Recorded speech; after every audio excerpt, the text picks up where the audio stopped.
으로 아시면 좋을 것 같습니다. 자, 마가복음의 저자에 대해서 함께 살펴보겠습니다. 마가복음의 저자는 요한 마가입니다. 요한이면 요한이고 마가면 마가지 왜 이렇게 기록되어 있냐. 로마식 이름으로는 마가이고 유대식 이름은 요한입니다. 그래서 사도행전 13장 13절에는 요한이라고 기록되어 있습니다. 근데 마가를 가리키는 거예요. 우리가 이제 마가라는 이름이 익숙하죠. 근데 성경에 보면 사도행전은 요한이라는 이름과 마가라는 이름을 교차해서 사용합니다. 그래서 여러분이 요한 마가 이렇게 기억하시면 성경을 읽으실 때 헷갈리시지 않을 거다. 요한 마가. 성경에 요한이라는 이름이 여럿이 나옵니다. 그쵸? 요한복음의 저자인 사도 요한도 요한이고 오늘 이 마가복음에 나오는 세례 요한도 요한이라는 이름을 갖고 있습니다. 자, 그에 더해서 이 마가도 요한이라는 다른 이름이 있다라는 것을 기억하시면 성경을 읽을 때 좀 덜 헷갈리시겠죠. 그래서 요한 마가 이렇게 붙여서 기억하시면 좋으실 것 같아요. 세례 요한, 사도 요한 이런 것처럼 요한 마가 이렇게 기억하시면 좋겠습니다. 사도행전 15장 37절에 보면 마가라 하는 요한 이렇게 붙여서 나오는 그 본문도 있습니다. 마가라고 하는 요한. 그래서 마가라고도 이제 대부분 마가라고 불리지만 요한이라고 불릴 때도 있다. 자, 마가는 12 제자에는 속하지 않았습니다. 성경을 기록했다고 해서 무조건 12 제자 중에 한 명 이렇게 기억하시면 안 되고요. 12 제자에는 속하지 않았습니다. 마가는. 그렇지만 바울의 전도 여행 때 동행했던 인물입니다. 사도행전을 읽어보신 분들은 이 마가 때문에 바울과 바나바가 다투게 됩니다. 왜냐하면 처음 바울이 바나바와 함께 전도 여행을 떠날 때 이 마가를 데리고 가는데 어떤 이유에서인지는 그 사도행전에는 자세히 나오지 않지만 마가가 도중에 예루살렘으로 돌아옵니다. 그래서 바울은 마가에 대해서 안 좋게 생각하는 거예요. 왜냐하면 중도에 선교 여행을 가다가 중간에 자기만 혼자 이렇게 말하자면 본국으로 돌아간 거죠. 우리가 이제 추측하기는 마가가 좀 집안이 부유한 집안이었다라고 추측합니다. 왜냐하면 그 처음 성령의 역사가 일어났던 오순절 성령 강림 사건이 마가의 다락방에서 일어났다라고 알고 계시죠. 120 명의 사람들이 모여서 기도했다. 굉장히 넓은 말하자면 집이죠. 그래서 부유한 집안의 귀한 아들인 거죠, 요즘으로 말하면. 그래서 어 굉장한 열심을 갖고 선교 여행을 바울을 따라서 나섰지만 그가 그런 중간에 그런 어려움을 잘 이겨내지 못하고 돌아왔을 것이다라고 추측합니다. 그래서 바울이 마가를 좋지 않게 생각한 거예요. 그럴 수밖에 없죠. 근데 다음번 전도 여행 때 바나바는 마가도 "계속해서 데리고 가자."라고 했는데 바울은 "데리고 가지 않겠다. 그런 사람을 내 동역자로 신뢰할 수 없다." 이런 거죠. 중간에 포기한 사람이기 때문에.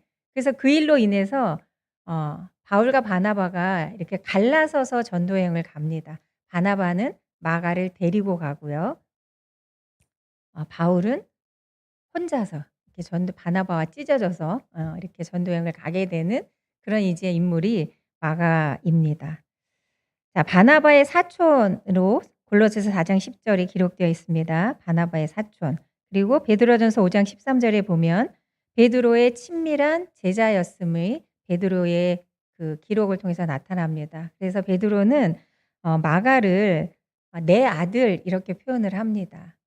내 아들은 내 아들이라는 그러니까 굉장히 베드로가 아끼는 그런 동역자, 영적인 아들 그러니까 바울이 디모데를 영적인 아들이라고 여겼던 것처럼 베드로도 후에는 마가를 그렇게 여겼다는 거죠.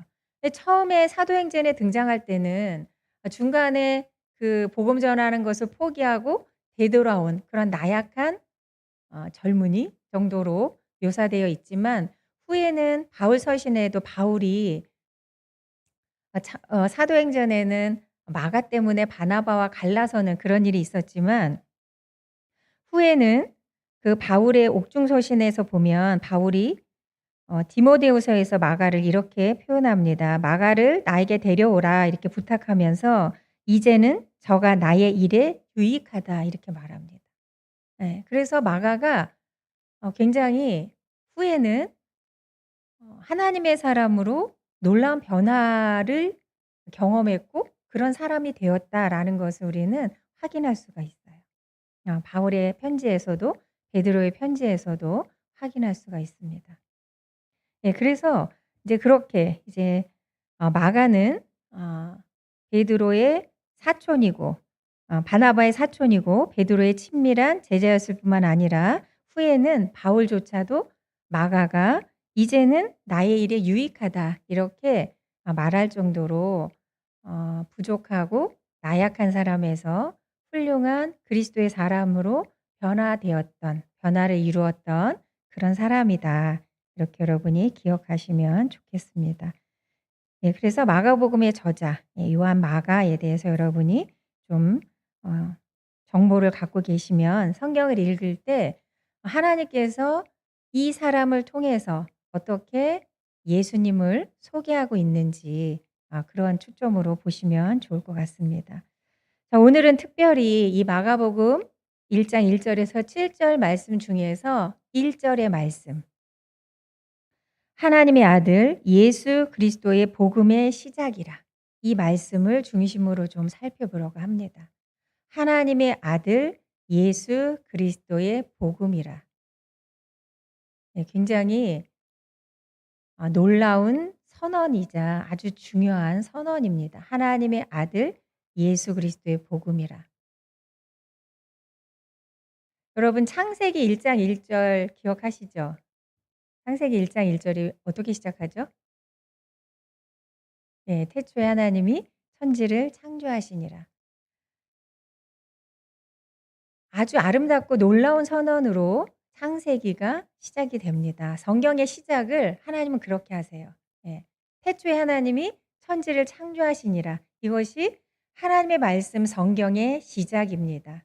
놀라운 선포이고 사실은 어 우리가 그러니까 신앙생활을 하면 할수록 이 태초에 하나님이 천지를 창조하시니라 이 말씀 하나만 붙들어도 얼마나 그 하나님에 대한 인식이 크고 놀랍고 올바르게 자리 잡을 수 있는지, 천지를 창조하신 하나님으로만 우리가 알고 믿어도 예, 뭐 더 이상의 정보가 필요 없다 할 정도로 예, 그렇게 신앙생활을 하면 할수록 얼마나 놀라운 말씀인가를 더 깨닫게 됩니다. 이 마가복음 1장 1 절도 사실 그것에 못지않다라고 생각을 합니다. 하나님의 아들 예수 그리스도의 복음의 시작이다. 굉장히 놀라운 선포입니다. 다른 어떤 복음서보다도 하나님께서 우리에게 주신 그 복음에 대해서 아주 명확하게 선포하고 있습니다. 자, 성경은 우리에게 복음을 찾아보아라 이렇게 얘기하지 않아요. 이게 복음이다 이렇게 선포하죠. 자, 너희가 이제부터 잘 공부해서 복음이 무엇인지 찾아내라라고 얘기하지 않습니다. 이게 복음이야. 이게 진리야. 이렇게 대놓고 이야기해요. 사실 예수님에 대해서도 마찬가지예요. 성경에는 굉장히 많은 이야기가 있고 인물이 있고 사건이 있고 굉장히 많은 내용이 있습니다. 그런데 정말 중요한 내용은 그냥 대놓고 이야기하세요. 그냥 "이거는 이거다."예요. 더 이상의 설명이 필요 없어요. 그냥 선포입니다. 또 "고민해 봐." 이게 아니고 그냥 이거예요. "이거야." 이렇게 그래서 "자, 여기에 진리가 있다."라고 제시하십니다. 선포하세요. 그리고 어떻게 해요? "이것을 들어라.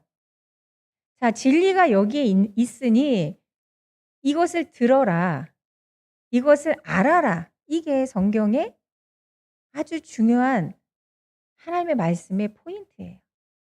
그래서 예수님도 자기 자신을 증거하실 때 아주 명료하고 직접적으로 말씀하시죠. 우리는 요한복음 전체를 통해서 그것을 배웠어요.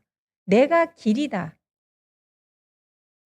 고 1 초의 망설임도 없이 그냥 대놓고 "이건 이거야. 진리가 여기에 있다."라고 예수님이 계속 "내가 하나님이야. 나를 본 자는 아버지를 본 것과 같아." 뭔가 선택의 여지를 주시지 않아요. 명료합니다. 그래서 마가복음 1장 1 절도 저는 그렇게 이해가 돼요. 그냥 더 이상의 부연 설명이 필요 없이 "복음이 여기에 있다. 그러니 이것을 들어라. 이것을 믿어라."예요, 성경의 선포는. 그런 의미에서 이 마가복음 1장 1 절은 다른 어떤 복음서의 말씀보다도 복음에 대해서 우리에게 명료하게 제시합니다. 자, 예수 그리스도께서 전하신 복된 소식이 시작됩니다. 그런 뜻이기도 하고요.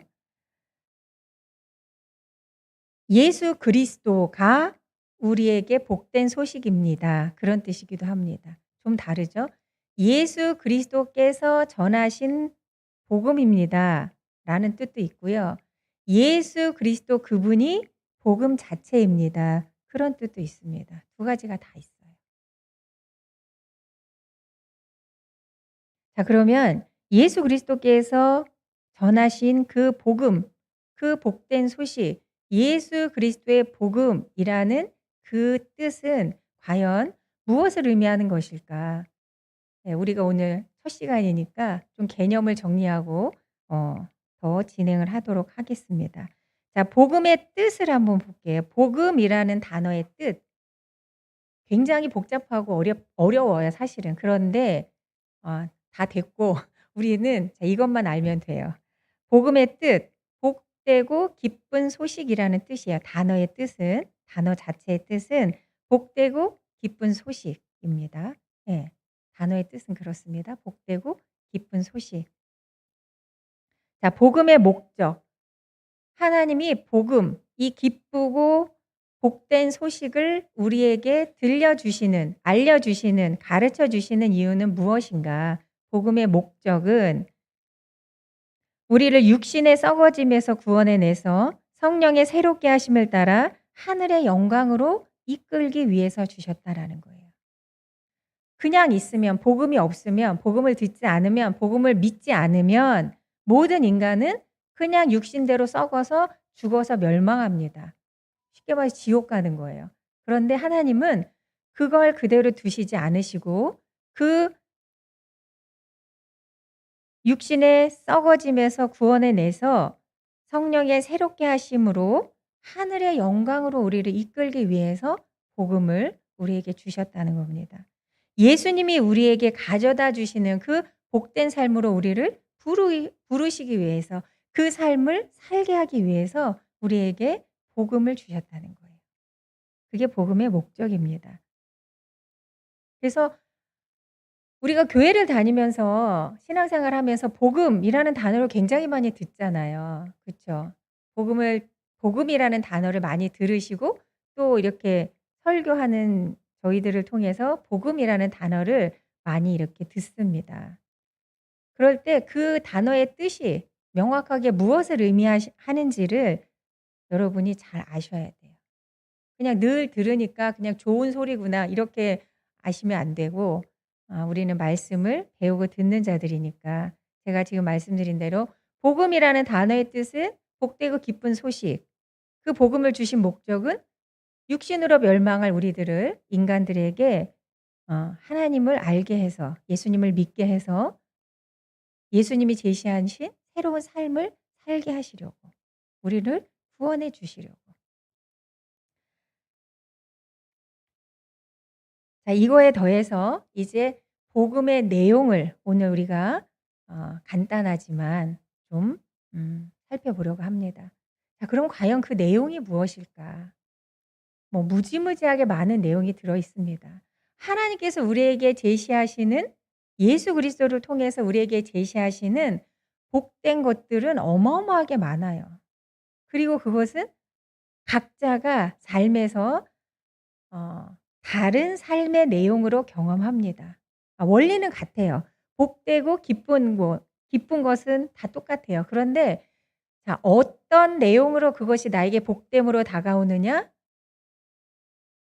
그것이 어떤 내용으로 나에게 기쁨으로 다가오느냐는 우리 각자가 다 삶의 정황이 다르기 때문에 다 다르게 경험합니다. 각자 자기의 삶의 내용으로 그것을 경험해요. 그래서 예수님은 부활하셔서 베드로를 만나셨을 때 베드로에게 우리 지난 시간에 말씀을 같이 나눴죠. 베드로에게 "이제 앞으로 내가 어 이전과는 다른 삶을 살게 될 거야." 이렇게 말씀하시면서 어 "내가 이제 사람을 살리는 고기를 잡는 사람에서 사람의 영혼을 살리는 자로 살게 될 거야. 너의 사명을 완수하기 위해서 때로는 내가 원하지 않은 곳으로 다닐 수도 있어."라고 이렇게 마지막 말씀을 해 주시죠.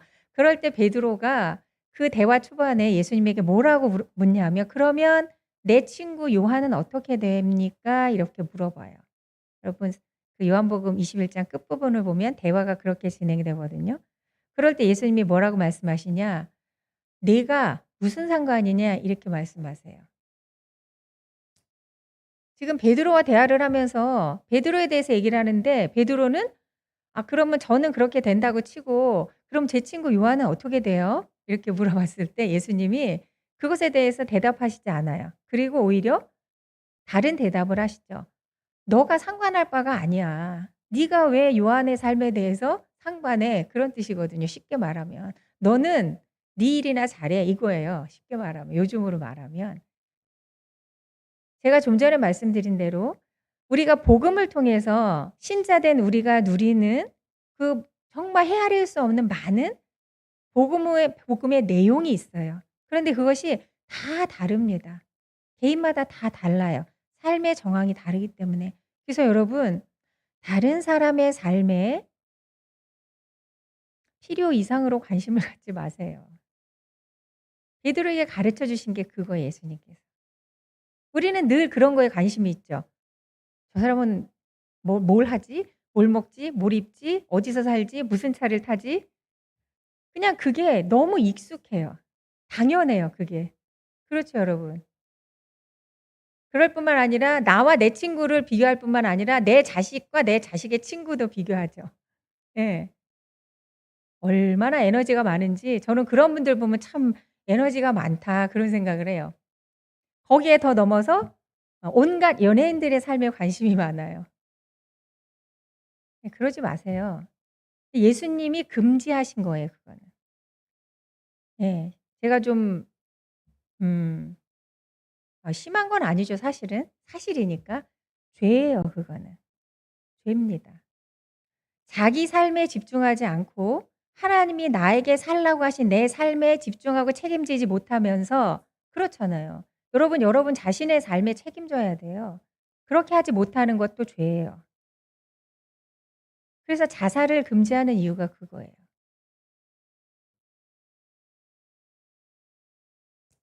내가 내 삶에 책임지지 못하면서 왜 다른 사람의 삶에 그렇게 관심을 갖고 예. 여러분이 영혼 구원에 열정이 있어서 관심을 갖는 게 아니잖아요. 비교하기 위해서 관심을 가지시죠. 금하셨어요 예수님께서. "너가 상관할 바가 아니야. 요한이 내가 재림할 때까지 살아 있든지 죽든지 그거는 네가 상관할 바가 아니야." 이렇게 대놓고 얘기하셨거든요. 그래서 우리는 복음을 우리가 다 이제 복음을 여러분은 다 복음을 들은 자이고 그것을 믿는 자가 되었잖아요. 그래서 그 복음 안에서 우리가 누리게 되는 삶의 내용이 모두가 다 다른 내용임을 여러분이 아시고 나는 복음을 믿은 자로 어떤 복과 어떤 기쁨을 누리고 있는지를 여러분 자신이 아셔야 돼요. 스스로 대답할 수 있어야 돼요. 다른 사람한테 묻지 말고 여러분이 여러분 자신에게 스스로 대답할 수 있어야 합니다.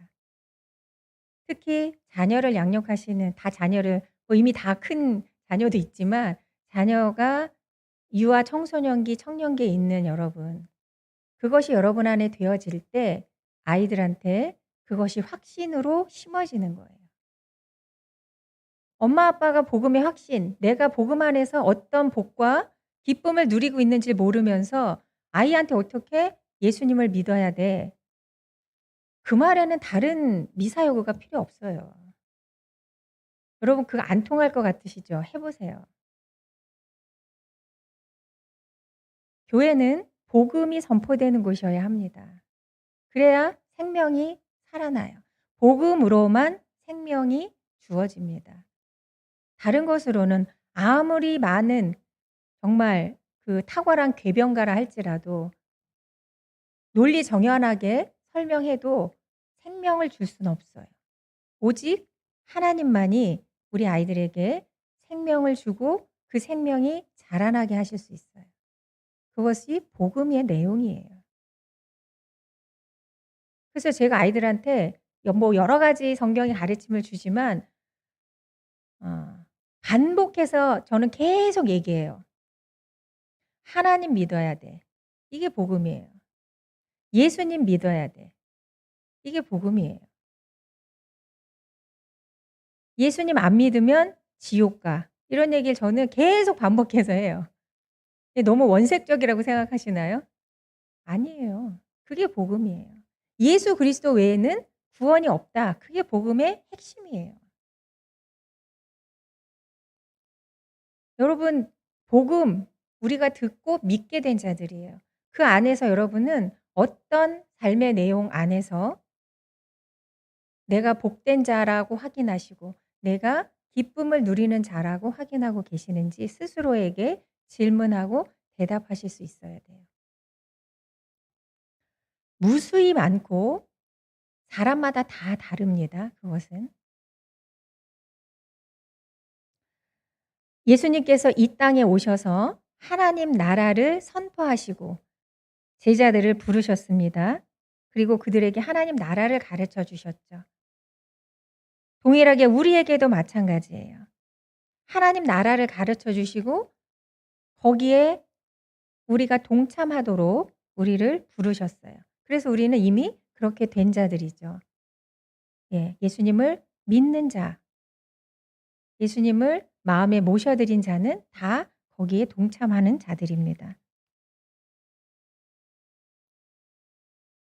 오늘 이 마가복음 1장 1 절에 보면 하나님의 아들 예수 그리스도의 복음의 시작이라 이렇게 되어 있죠. 자, 복음은 이 복음의 내용, 하나님이 육체로 멸망할 수밖에 없는 죄 때문에 멸망당할 수밖에 없는 인간에게 예수 그리스도를 보내셔서 그분이 주시는 새로운 삶을 살아갈 수 있게 하셨는데 그것이 언제부터 시작되었느냐? 언제부터 시작되었을까요? 오늘 마가복음 1장 1 절에는 예, 여기서부터 시작인 것처럼 나오죠. 예, 복음의 시작이라 이렇게 나오잖아요. 여러분 구약 성경에는 복음이라는 단어가 있을까요? 없을까요? 구약 성경에 복음이라는 단어가 있을까요? 없을까요? 여러분 구약 성경 읽고 계시죠? 읽고 계시나요? 읽고 계셔야 하는데 읽으세요. 읽으셔야 합니다. 예, 오늘 9월 마지막 주라 9 월이 이제 예, 한 달 다 저희가 이제 9 월부터 시작했으니까 한 달 다 지나가는데 이제 반에 온 거죠. 9 월이 지나면 10월 말까지 읽는 거니까. 늦지 않았습니다. 하나도 못 읽었다. 오늘부터 읽으세요. 다른 사람의 2 배를 읽으면 되죠. 그러면 한 달 만에도 하고도 남아요. 구약 통독 하고도 남습니다. 1 시간만 투자하시면 하루에 예, 읽으셔야 합니다. 포기하지 마시고 오늘부터라도 다시 읽으시기 바랍니다. 예. 구약 성경에는 복음이라는 단어가 등장하지 않습니다. 예. 왜냐하면 물론 하나님의 계획 안에는 그것이 있죠. 구원자를 보내셔서 멸망할 수밖에 없는 인간을 구원하실 계획이 하나님께는 이미 있었어요. 어느 날 갑자기 '어 뭐가 잘못됐네.' 하고 부랴부랴 준비해서 그게 아니고 하나님의 마음에는 하나님께는 이미 그것이 다 준비되어 있고 계획되어 있었어요. 그러나 그것이 드러나게 인간들에게 보여진 것은 예수 그리스도가 이 땅에 오심으로부터입니다. 그래서 "예수 그리스도의 복음의 시작이다." 이렇게 이야기하는 거예요. 그래서 구약 성경에는 복음이라는 단어가 등장하지 않아요. 다만 신약 성경에 그런 예수님의 가르침이 많죠. 선지자의 글들에 미리 알려주시겠어요. 그냥 복음이라는 단어가 아니라 뭐 아름다운 소식 이 정도로 네. 그래서 선지자들을 통해서 이사야서에 특히 많이 있죠. 구세주가 오실 것에 대한 예언이 많이 있어요. 그러나 아직 오시지 않았죠, 구원자가. 예수님이 인간으로 이 땅에 오시지 않았잖아요. 그래서 복음이라는 단어는 예수 그리스도라는 인물, 예수 그리스도라는 분이 포함되어 있는 내용이기 때문에 예수 그리스도가 오기 전 구약에는 복음이라는 단어가 등장하지 않습니다. 신약에만 있는 단어예요. 그래서 오늘 이 마가복음 1장 1 절은 그런 뜻이에요. 쉽게 말하면 예수 그리스도의 복음이라고 복음 앞에 예수 그리스도의라는 소유격을 넣은 이유가 바로 그것이에요. 예수 그리스도가 복음의 핵심이고 예수 그리스도라는 인물을 빼면 복음이라는 단어의 내용은 성립하지 않기 때문입니다. 어렵지 않으시죠? 예, 제가 어려운 걸 굉장히 최대한 쉽게 말씀을 드립니다. 예, 그래서 복음은 예수 그리스도가 이 땅에 인간으로 구원자로 오시면서부터 그 내용이 실제적으로 실행이 된다고 할 수가 있어요. 그런 의미에서 이 마가복음 1장 1 절이 예수 그리스도의 복음의 시작이다라는 그 단어를 이해하시면 됩니다. 그래서 예수님의 복음은 하나님의 말씀은 처음부터 있었어요. 창세기 1장 1 절에 있는 것처럼 말씀으로 세상을 지을 때부터 하나님의 말씀은 있었죠. 그런데 이 예수 그리스도의 복음은 새로운 것이에요. 하나님 나라에서 새로운 것으로 우리에게 가르쳐 주시는 것입니다. 또 예수 그리스도께서 복음으로 새 시대를 시작하셨다는 의미이기도 합니다. 예수 그리스도의 복음이라는 뜻은 하나님께서 이제 인간을 구원하실 방법을 새로운 방법으로 이제 실행하신다는 뜻이에요. 그래서 구약 성경에는 하나님이 말씀으로 또 죄 사함을 얻기 위해서 제사 제도, 짐승이 사람 대신 죽는 제사법을 통해서 인간의 죄를 한시적으로 이렇게 사해 주셨잖아요. 그러나 이제 온전히 그분의 피로 인간의 죄를 사할 수 있는 완전한 어린 양, 희생양으로 오셔서 새로운 구원 방법 그것을 우리에게 제시하시고 실행하셨다라는 거죠. 그래서 예수 그리스도를 믿게 되면 우리에게 반드시 복음으로 인한 그분이 우리에게 주시는 새로운 삶을 경험하게 되는 것이에요. 여러분 그런 삶을 사실 수 있는 신분이 된 거예요. 아 잘 모르겠는데 이렇게 그러셔야 돼요, 여러분. 근데 그거를 실제 경험하지 못한다. 너무 안타까운 일이죠. 자 오늘 이 마가복음 1장 1절 말씀을 통해서 예수 그리스도께서 나에게 복음을 주셨고 나는 복음을 믿는 자가 되었다. 혹시 복음을 믿지 않는다면 지금 이 시간 믿으시면 돼요. 하나님 나는 실력이 없습니다. 하나님 나라에 들어갈 공로가 없습니다. 예수 그리스도를 의지합니다. 그분을 나의 주인으로 맞이합니다. 받아들입니다. 그러면 여러분은 사망에서 생명으로 옮겨지는 거예요. 성경에 분명히 얘기합니다. 죄의 삭은 사망이다. 죄의 대가는 사망이고 파멸입니다. 하나님의 진노가 그 위에 끊임없이 내려옵니다. 근데 사람들은 죄가 주는 쾌락을 좋아해요. 그래서 그것을 즐거움이라고 착각을 합니다. 심지어 하나님을 믿는다 하는 그리스도인들까지도 그래요. 그것을 즐거움이라고 착각해요. 자꾸만 그것을 탐닉하죠. 그러나 반드시 그 결과는 파멸이에요. 그것은 즐거움이 아닙니다. 그냥 쾌락이에요. 그건 죄예요. 하나님의 멸망을 머리 위에 쌓아 놓는 것과 같습니다. 그래서 우리는 예수님을 내 인생의 왕으로 모셔드려서 그분이 다스리는 삶을 살겠습니다. 라고 항복하고 나온 자들이잖아요. 근데 우리가 신앙생활하면서 자꾸 그것을 잊어버려요. 퇴색돼. 세상에서 자꾸만 그런 것들을 우리는 이미 그렇게 된 자들인데 자꾸 내 신분을 까먹어요. 세상에 살고 있다고 세상 사람인 줄 알아요. 아니에요. 세상에 살고 있지만 여러분은 천국 백성이에요. 하나님 백성입니다. 근데 금방 멸망해서 없어질 그것이 나에게 대단한 가치가 있는 것처럼 보물인 것처럼 여겨요. 예수님이 분명히 말씀하셨어요. 보물이 있는 곳에 내 마음이 있다. 내 눈이 거기에 있다. 그러니까 보물을 땅에 쌓아두지 말아라 얘기하셨잖아요. 보물이라는 뜻이 뭐죠? 내가 가치 있게 여기는 것이 보물이에요.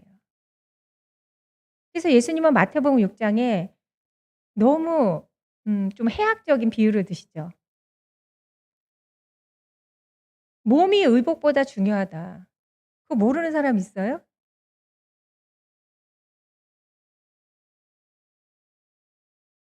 생명이 더 중요하다. 생명과 몸이 더 중요하지 옷과 음식이 더 중요하냐? 이렇게 얘기하시잖아요. 근데 여러분 세상의 마음을 뺏겨서 거기서 주는 즐거움이 그러니까 쾌락이 나에게 정말 평안과 즐거움이라고 생각하는 것은 목숨과 몸 대신에 생명과 몸 대신에 옷과 음식을 더 중요하게 여기는 것과 똑같습니다. 그런 바보 같은 사람이 어디 있어요. 여러분 그런 사람이 있다고 생각해 보세요. 저러면 그거는 말로 표현할 수 없는 어리석음이죠. 생명보다 옷과 음식을 더 중요하게 여기다니 말도 안 되는 거예요 그거는. 음식을 먹는 것은 생명을 유지하기 위해서고 생명을 지키기 위해서 음식을 먹는 거고 몸을 보호하기 위해서 옷을 입는 건데 이 주객이 전도돼서 그런 어리석은 짓을 하면 우리가 하나님이 주신 그리스도 안에서 주신 그 복음으로 얼마든지 복되고 기쁘고 영광스러운 삶을 사는 신분이 되었는데 여러분이 세상에서 살면서 신분을 망각했어요. 그래서 생명과 몸 대신에 옷과 음식을 탐하는 그것이 진짜 보물인 양 그런 주객이 전도되는 예 그런 삶에 휩싸여 있다는 말입니다. 정신을 바짝 차리셔야 돼요. 정신을 바짝 차리세요. 정신은 그냥 차려지지 않죠. 예 영혼의 양식을 취하셔야 합니다. 그래야 정신이 차려져요. 말씀을 읽으시고 들으시고 묵상하시고 기도하세요 제발. 기도하십시오. 내가 지금 무엇을 망각하고 사는지 기도하셔야 돼요. 우리는 세상 사람이 아닙니다. 멸망으로 치닫는 멸망의 자식이 아니에요. 하나님께서 예수 그리스도를 통해서 복음으로 말미암아 하나님의 의가 우리 안에 이루어지도록 선택하여 살려내신 하나님의 백성이에요. 그래서 바울은 이렇게 이야기합니다. 베드로전서 2장 24절에 친히 나무에 달려 그 몸으로 우리 죄를 담당하셨으니 이는 우리로 죄에 대하여 죽고 의에 대하여 살게 하려 하심이라. 아멘. 우리가 자연적인 모습으로는 어느 누구도 하늘나라에 들어갈 수 없어요. 죄 때문에. 근데 베드로 사도의 말대로 2장 24절에 친히 나무에 달려 그 몸으로 우리 죄를 담당하셔서 우리로 죄에 대해서 죽고 의에 대해서 살게 하시려고 예수 그리스도가 우리에게 오셨다는 말입니다. 하나님이 예수님을 우리에게 보내주셨다는 말이에요. 그래서 우리는 산자가 된 것이에요. 예수 그리스도께서 우리에게 해주신 일 때문에 하나님 나라에 들어갈 수 있게 된 것이에요. 그게 복음의 내용이에요. 바울은 고린도후서 5장 21 절에 하나님이 죄를 알지 못하신 이를 우리를 대신하여 죄로 삼으신 것은, 예수님은 죄를 알지도 못해, 즉 죄가 1도 없으시단 말이에요. 그런데 그 하나님께서 죄가 전혀 없으신 그 예수님을 우리를 대신하여 죄로 삼으셨다. 뭐 때문에? 우리로 하여금 그 안에서 하나님의 의가 되게 하시려고. 고린도후서 5장 21 절의 말씀이에요.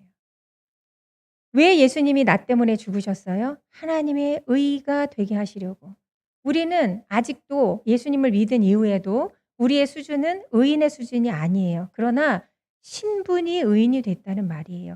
수준으로 의인이 되는 것이 아니고 신분으로 의인이 된 것이에요. 하나님이 예수 그리스도를 이 땅에 보내셔서 그 일을 이루신 것입니다. 우리가 그 안에 있는 자들이에요.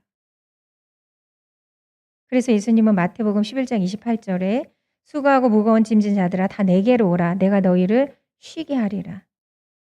오직 예수님에게 온 자들, 예수님을 구원자로 믿은 자들, 복음을 들었고 그것을 믿은 자들에게 그것이 복음이에요. 그것이 받아들여지지 않으면 복음이 아니에요. 뭐? 예수라는 사람이 날 위해 죽었다고? 왜? 내가 무슨 죄가 있다고? 이렇게 되는 거예요. 세상 허탄한 이야기가 돼요. 그러나 그것을 한 우리들은 이렇게, 저는 이 말씀을 준비하면서 복음이라는 단어를 제가 처음 들었겠습니까? 한 번만 공부했겠어요? 그러나 또 은혜가 되고 또 은혜가 되고 또 은혜가 되는 것이에요. 그런 일이 어떻게 제 안에 일어납니까? 하나님께서 주신 생명이 제 안에 있기 때문이에요. 여러분들도 마찬가지예요. 그래서 특별히 저는 예수 그리스도 안에서 내가 누리게 된 그 복됨과 기쁨이 뭘까? 무수히 많아요. 근데 그중에서 하나만 꼽고 싶었어요, 제가 묵상하면서.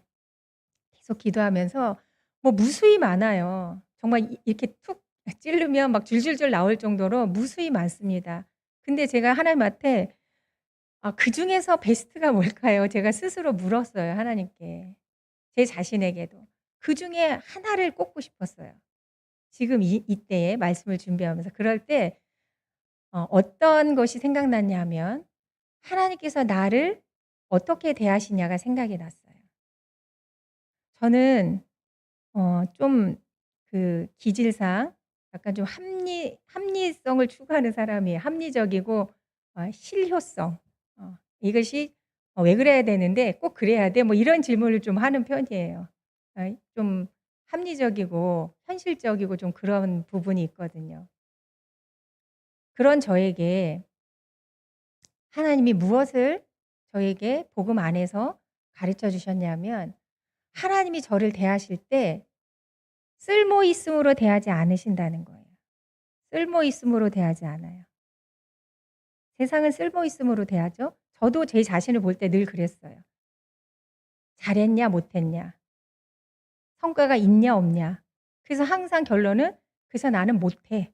안 돼. 이런 사람이었어요, 저는. 왜? 잘하는 사람이 너무 많고 능력이 탁월한 사람이 너무 많잖아요. 목회자들도 그렇잖아요. '저 사람은 어쩜 저렇게 설교를 잘할까.' 부러울 뿐이고 '저 사람은 어쩜 저렇게 어 능력이 많을까.'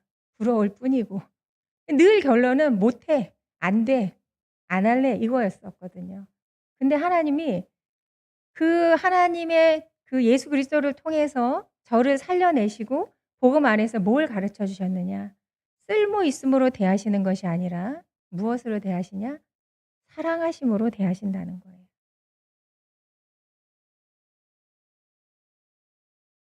이게 복음이죠.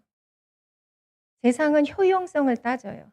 내가 내 자신에 대해서도 효용성을 따져요. 쓸모 있음을 따져요. 그러니까 쓸모 없어지면 죽어야 되는 거예요, 그냥 소위 말해서. 너무 무서운 얘기지만 그렇게 우리에게 절망을 가져다 줘요. 그러나 하나님은 나를 대하실 때 한 번도 쓸모 있음으로 대하지 않으시고 사랑하심으로 대하신다는 그 사실이 제가 떠오르면서, 많은 제가 복음 안에서 경험하는 많은 복과 기쁨이 있지만 '그래. 얘 베스트다.' 예, 그런 고백을 하나님 앞에 하게 됐습니다. 하나님은 우리를 저를 그렇게 쓸모 있냐 없냐, 잘했냐 못했냐, 성과가 있냐 없냐를 따지지 않으시고 온전히 사랑하심으로 나를 대하시는 그 아버지를 내가 알게 되었고 믿게 되었고 갈수록 더 의지하는 자가 되었다는 것이 복음 안에서 누리는 지금 현재 저의 가장 기쁜 고백입니다. 이렇게 정리가 되더라고요. 여러분, 하나님께서 예수님을 보내셔서 우리에게 그분을 통해서 하나님 자녀로 그분과 함께 복되고 기쁘고 영화로운 삶을 살도록 우리의 신분을 바꿔주셨어요. 이제 여러분은 나는 전혀 능력이 없지만 내 죄를 주께 맡기고 내 자신을 그분께 맡기고 내 모습 이대로 나를 온전히 사랑하시는 그분을 붙드는 것만이 유일하게 할 수 있는 일이고 그럼 그것밖에 우리는 할 것이 없어요. 이것이 바로 복음이에요. 이것이 기독교의 핵심 메시지입니다. 오늘 마가복음 1장 1절 하나님의 아들 예수 그리스도의 복음의 시작이라 이 말씀이 여러분의 삶에도 이미 시작되었고 이제 오늘을 기점으로 더 많은 내용이 내 삶에 채워질 것이다. 채우겠다. 누리겠다. 그렇게 결심하시고 그렇게 체험하시는 저와 여러분 되시길 축원합니다. 기도하겠습니다. 예수님을 통해서 하나님의 나라를 알려주시고 그분을 믿음으로 우리의 모든 죄를 사하시고 하나님 나라에 들어가게 하신 하나님 감사합니다. 그 하나님 나라는 우리가 죽어서 가는 나라가 아니고 이미 이 땅에서 경험하고 누릴 수 있는 나라입니다. 예수 그리스도가 계신 내 마음이 천국이고 예수 그리스도를 모신 내 가정이 천국이고 예수 그리스도를 모신 내가 가는 학교, 직장 그곳이 하늘나라가 되게 하여 주시옵소서. 예수께서 우리에게 주신 그 복음의 풍성함을 그 복음의 영광됨을 깨닫고 누리는 사랑하는 성도들 되게 하여 주시옵소서. 예수님의 이름으로 기도드립니다. 아멘. 주기도문 하겠습니다. 하늘에 계신 우리 아버지여 이름이 거룩히 여김을 받으시오며 나라의 임하옵시며 뜻이 하늘에서 이루어진 것 같이 땅에서도 이루어지이다. 오늘날 우리에게 일용할 양식을 주옵시고 우리가 우리에게 죄 지은 자를 사하여 준 것 같이 우리의 죄를 사하여 주옵시고 우리를 시험에 들게 하지 마옵시고 다만 악에서 구하옵소서. 나라와 권세와 영광이 아버지께 영원히 있사옵나이다. 아멘.